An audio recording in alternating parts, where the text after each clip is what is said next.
About 100 SUVs and trucks are driving alongside horses in the middle of the Arabian desert. There are television trucks broadcasting the endurance race in Abu Dhabi, the capital of the United Arab Emirates. The white Range Rover driven by a member of Abu Dhabi's royal family. The Mercedes-Benz right behind with the royal family of Dubai. This is Sheikh Mansour. Sheikh Mansour bin Zayed Al Nahyan, the Deputy Prime Minister of the United Arab Emirates, waves to our SUV, where I'm in the middle seat between other horse race announcers from England and Australia. So, boys, what do you think about it so far? This is unbelievable. It's an adventure. It's hundreds of cars following 3 horses that are leading right now. Extraordinary stuff.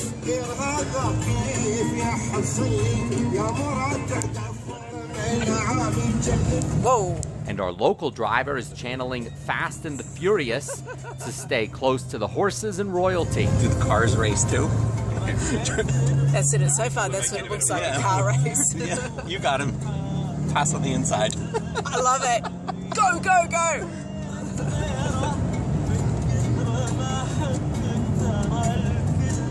To see how this eclectic equine moment came together, the mix of ancient and modern, the mix of countries, we have to go back about 1,500 years. Arabian horses have been used throughout history as pleasure horses, war horses, show horses, and race horses. Legend has it that Alexander the Great, Napoleon, and George Washington rode Arabians. The Arabian breed became prolific in the Arabian Peninsula in around the 7th century and has spread throughout the world. Arabians have also become part of the DNA of other breeds of racehorses. All thoroughbreds are descended from the same 3 forefathers, the Darley Arabian, the Godolphin Barb, and the Byerly Turk, who were imported to England in the late 17th and early 18th centuries. American quarter horses originated when thoroughbreds bred with Native American horses after the thoroughbred breed arrived on colonial shores. Arabian horses continue to be revered in the Middle East, and American racehorses are now making pilgrimages back to the breed's roots, bringing it all full circle. Paddy's Day began his career in impressive fashion in Colorado in a maiden race at Arapahoe Park on July 25, 2014. Paddy's Day is the one to catch. A promising first-time starter comes off the turn with an increasing 3-length lead. Semele is 1 paced in second, and then Petit Frace down the outside. But no catching Paddy's Day, who's pouring it on in the final 100 yards, going on to win by more than double digits at the end. Paddy's Day, one to watch out for in the future. Following his 17-length debut domination, the bay horse returned to Colorado the next year and swept the Jerry Parton Cobra Sprint sponsored by Quarter Moon Ranch, and the Cobra Classic sponsored by Crow Valley Ranch, where he won by a secretariat-like margin of victory. Paddy's Day carried the blue and yellow silks of the Quarter Moon Ranch of Lordy Powell and her husband trainer Scott Powell to success around the country. A track record in the Texas Arabian Derby at Retama Park, the inaugural Arabian Triple Jewel Series, the Arabian Racing Cup Derby at Los Alamitos Racecourse in Southern California, where announcer Ed Burgart dubbed him, and the pride of Colorado is Paddy's Day. And at the most iconic venue for horse racing in America, beneath the Twin Spires at Churchill Downs, home of the Kentucky Derby. Paddy's Day, much the best, to win it by 8 on the wire.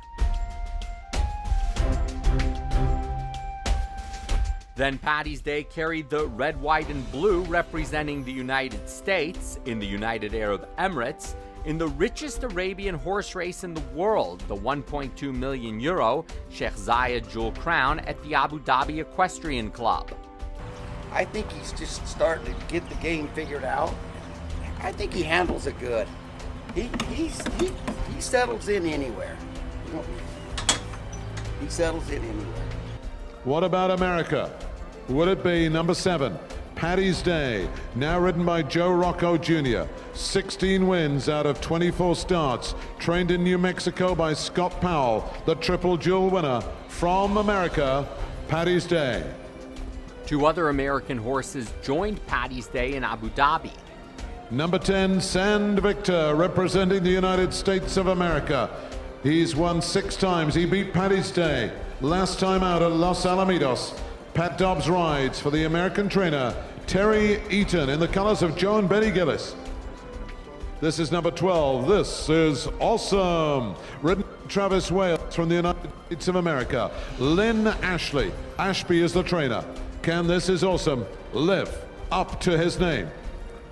The field of 16, scheduled to go a mile on the turf, also included horses that raced in England, France, Qatar, and the United Arab Emirates. It's the world's best horses that have been assembled for this race. It's an honor to be here for this whole festival of racing, you know, for Arabians. It just puts us on the map.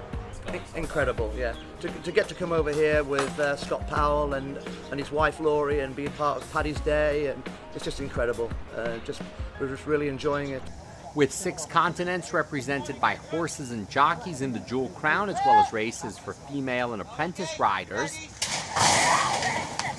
the Abu Dhabi races had an Olympic-like atmosphere. The capital city pulled out all the stops to showcase the Arabian breed, including the endurance race the day before the track races. R.B. Byrne, who began his career in the United States before going overseas to France and then to the United Arab Emirates, won the top prize. Although the sport is global, the style of horse racing is different from country to country, and R.B. Byrne had more time than the other American-bred horses in the race to adapt to, as Scott Powell described about racing in Abu Dhabi. The combination of the turf and going the other way. Eric Lamartinelle, the winning trainer with R.B. Byrne, who was bred in the United States by Diane Waldron, raced in Texas, then goes to France, and now comes to Abu Dhabi. Are those trophies heavy? Yes, heavy, but I can carry for all the night. When you have the best, no, it's the best Arabian in the world. You can see the fight of the race here, it's a real race. All the timing is very good. Paddy's Day was compromised by an outside post position on the sweeping track, but made up some ground late to finish the best of the U.S.-based runners in 8th. After the race, Scott and Laurie Powell celebrated the journey that took an American horse to the place that originated the Arabian breed and carries its future forward in the 21st century. From Abu Dhabi, I'm Jonathan Horowitz.